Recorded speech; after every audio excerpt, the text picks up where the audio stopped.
So it's interesting, is actually, for me, that's a lot of what practice is about, which is called digesting your experience. So it seems to me that one of a good way to explain what practicing is, and practicing is digesting your experience. Really to digest it, and then when you digest it, of course, what happens when you finish digesting something, you let it go. And from that, though, you get some energy, you get some health, and so forth and so on. That's kind of like what that process is all about. And so how is it that we avoid doing that? We avoid doing that by not looking at our experiences, not letting our before-thinking mind attend to it. So we think about it, and we might think about it in terms of what society thinks. But that's kind of like how human beings are. We kind of avoid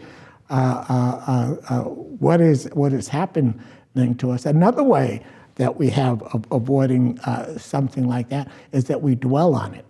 So we have something that happens and we just totally dwell on it, and it becomes bigger and bigger and bigger than it should be. And so that's where I often talk about, if somebody walks into a school and starts shooting, is because they dwelled on their anger. They just dwelled on it,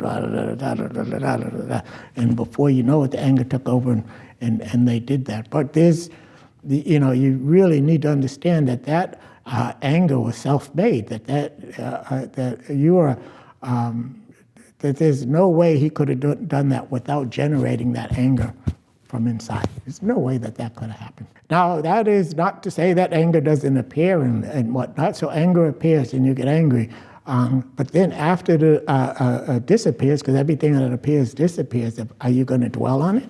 When I was, before I became a monk, I had a tremendous amount of anger. And I couldn't control it.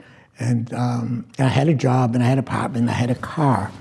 But I wasn't happy, and I was isolating myself more and more, and finally but I had been practicing. I had a history of I had been practicing, and so, and that's something that's interesting about practice, is that it brings up stuff also, okay? And so I really came kind of face to face with this anger, and in that, at some point I said, well, I could run away from it, go in the other direction, or I could become a monk.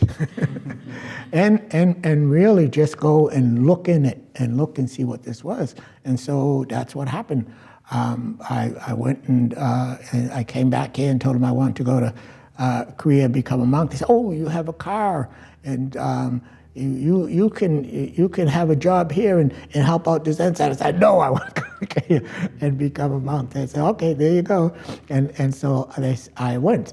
And then I did happen. Just what I wanted to happen was I was able to get a handle on this anger, to see what it was about, to see where it came from, to understand a lot of its ramifications. And so that's why I often speak on it.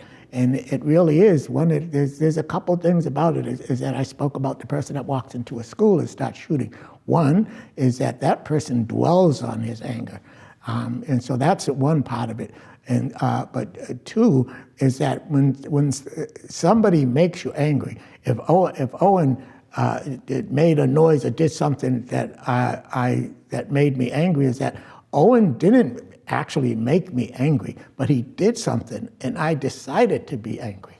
And so that's a point.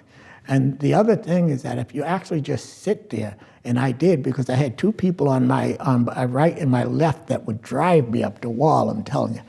They drove me up the wall, and I would always come back to this point in my belly, actually, just this breathing, this point here, and I would watch the anger rise, and then I would watch it fall, and I'd watch it rise, and then watch it fall, and then even during that retreat, which was at Shinwon-sa, I was able to look at things that a couple weeks ago would make me angry, and it didn't.